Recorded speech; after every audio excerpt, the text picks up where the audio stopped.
నమస్కారం అండి. ఎలా ఉన్నారు అందరూ? మేము బాగున్నాం. మీరందరూ బాగున్నారని, బాగుండాలని కూడా ఎప్పుడూ ఆశిస్తూ ఉంటాను.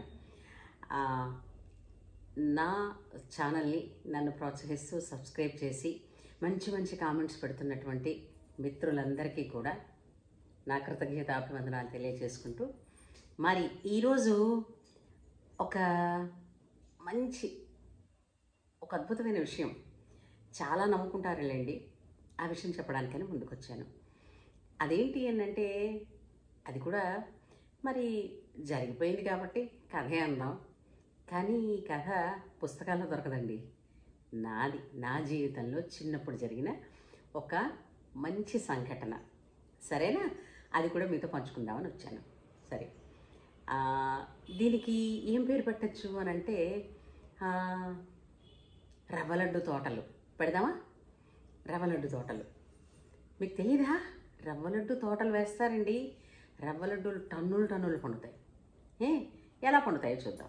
ఓకే, చిన్నప్పుడు మేము గుంటూరులో ఉండేవాళ్ళం. మా నాన్నగారు అక్కడ నాగార్జున పీజీ సెంటర్లో ఎకనామిక్స్ లెక్చరర్గా అతను వర్క్ చేస్తూ ఉండేవారు. మేము గుంటూరులోని కృష్ణనగర్లో ఉండేవాళ్ళం ఒక ఇంట్లో. అయితేను నాన్నగారు రోజు రొటీన్ ఏంటి, నాన్నగారు పొద్దున్న 7:30కి కాలేజీకి బయలుదేరి వెళ్ళిపోతారు. మళ్ళా 4:30-5 ఆ టైంకి వస్తారు. వచ్చిన తర్వాత కాస్త పిల్లలు మేము ఉన్నాం కదా, మా అందరితోటి సరదాగా కాసేపు టైం స్పెండ్ చేసి మా స్కూళ్ళల్లో ఉన్న హోంవర్క్లు చేయించేసి తిరిగి ఆయన రీసెర్చ్ వర్క్లోకి వెళ్ళిపోయేవారు. లేదా మర్నాడు పాఠాలు ప్రిపేర్ అవ్వడానికి ఆయన గదిలోకి ఆయన వెళ్ళిపోయేవారు.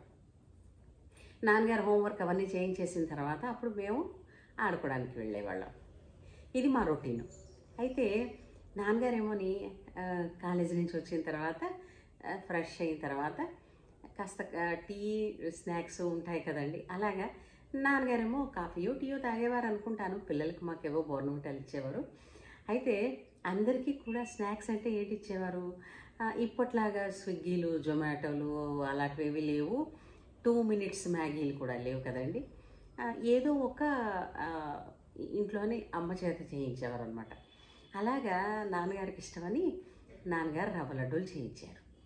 అంటే ఎప్పుడు చేయించి ఏం చేసేవారు, పిల్లలందరికీ అంటే మేము 4 పిల్లలండి, మా 4కి, మా అన్నయ్యకి, నాకు, మా మిగిలిన 2 చెల్లెళ్ళకి కూడా చేతిలో పెట్టేవారు.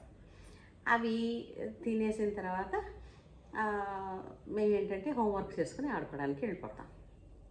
విచిత్రం ఏంటంటే, నాకు ఎప్పుడూ రవ్వ లడ్డు అంటే ఇష్టం లేదండి. ఇప్పటికీ కూడా ఇష్టం లేదు, అస్సలు ఇష్టం ఉండేది కాదు. కానీ నాన్నగారి చేతిలో పెట్టిన తర్వాత అది పూర్తిగా తినేదాకా ఆయన అలా చూస్తుండేవారు. భయం, ఆయన చూస్తుండగా తినకపోతే కనుక ఏం చేస్తున్నావు అని, అంటే చిన్నప్పుడు వ్యర్థం చేయనిచ్చేవారు కాదు కదండి ఏదైనా.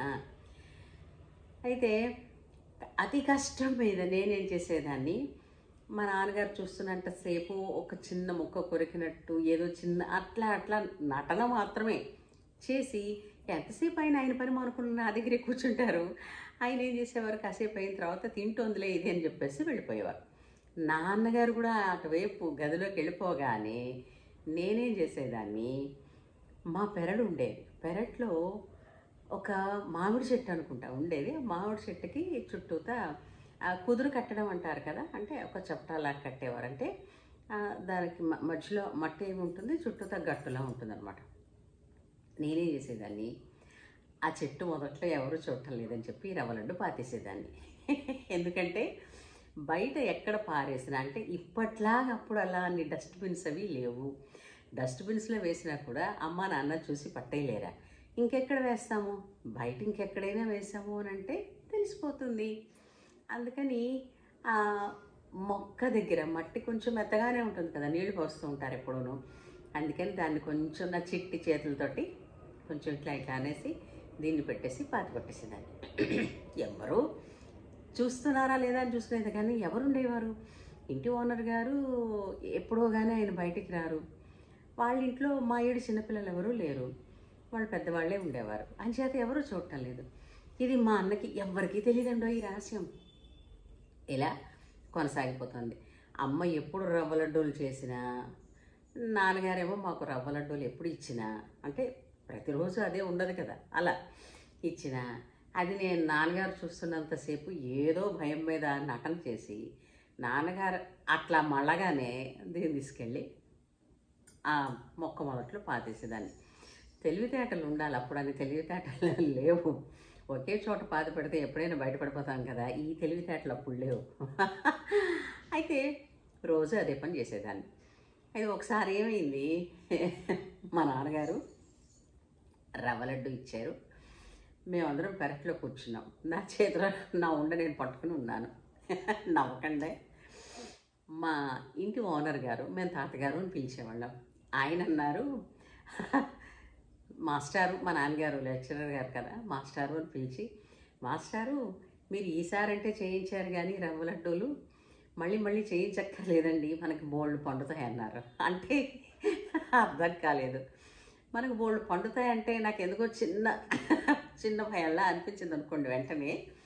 అయితేను నాన్నగారు ఏంటంటే ప్రశ్నార్థకమైన మొహం పెట్టి అమాయకంగా, పండడం ఏమిటండి అని అంటే, అయ్యో మీకు తెలీదా, మన ఉషమ్మ రోజు ఇక్కడ మొక్కలు నాటుతోంది కదా, రవ్వ లడ్డు మొక్కలు, చూస్తూ ఉండండి, ఒక్క ఏడాదిలో టన్నులు రవ్వ లడ్డులు దిగుతాయి, మనం దీన్ని ఎగుమతి కూడా చేసుకుని వ్యాపారం చేసుకుందాం అని చెప్పారు. ఆయన చెప్పేసరికి గుండె ఇంకా నాకు అట్లా ఇట్లా కాదు, నాన్నగారికి అర్థమైపోయింది. ఏంటి అర్థమైంది, ఇది తినటం లేదు, తీసుకెళ్ళి అక్కడ చిన్న గుమ్ము తీసి అందులో పడేస్తోంది అని. చాలా భయపడిపోయాను.